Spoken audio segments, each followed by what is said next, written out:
Vuruşdur.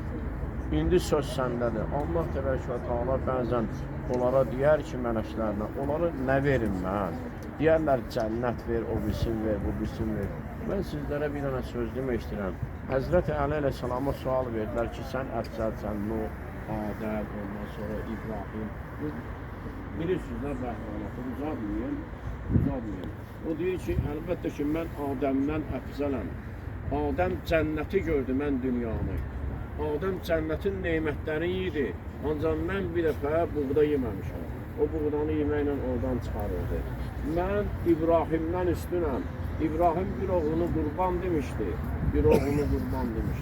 Amma Allah təbaraka və Teala ondan o qurbanı qəbul eləmədi. Qoç gəldi orada. Bilirsiniz də 7 möcüzədən biri odur. Amma nədir?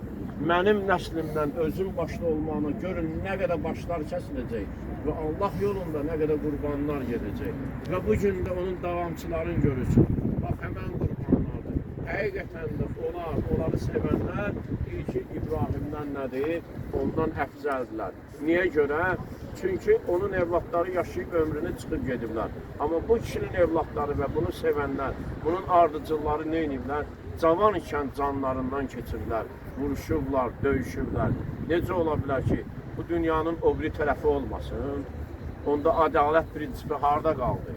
Onda o rəhm, mərhəmət harada qaldı? Hər bir kəsin toplanacağı bir gün var. Hər bir kəs də Quran deyir ki, özünü o günə hazırlasın.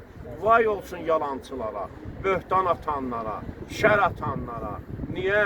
Çünki haqqa tərəf gedirlər. İnsanları Allahın yolundan azdırandan böyük zalim kim ola bilər? Zalim adlandırır Quran onu. Niyə? Onu görür ki, Allaha qarşı üsyankar olurdu. Allahın bu bəndəsini sevmək də azdır. Onun üçün nəsə bir şey görmək. Yəni, mən özümdə düşünürəm ki, mən gəlib bir söhbət elədim, bir Quran ayəsi dedimsə azdır. Çox azdır. Mənim ömrümdə bugünkü günüm 24 saatdır. Onun 10 dəqiqəsini mən rüfətə və yaxud da qeyri şəhidlərə həsr eləmişəm. Mən ömrümü bütün varlığımla həsr eləməliyəm. Çünki ailənin özündənəm, mən burdanam, mən buranın əshabıyam. Burada gecə gündüz, o başa bu başa gedib gələn adamam. Başqa cürlə ola da bilmərəm. Əlbəttə ki, mən sözün açığı orada bir söz işlətdim ki, barışıram.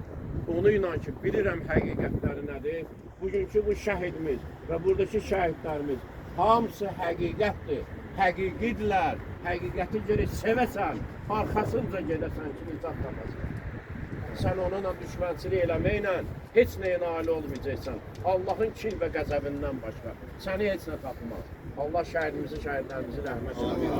Allah şəhidimizin valideynlərinə səbirlər versin. Allah sizləri qorusun. Arzusu ürəyində qalan bu gənc əsgərin solmuş baharı vətən yolunda, bu nakam talihin, qısa ömrün adın şəhid yazdılar məzar daşında. Görürsünüz, axırı nə ilə bitdi?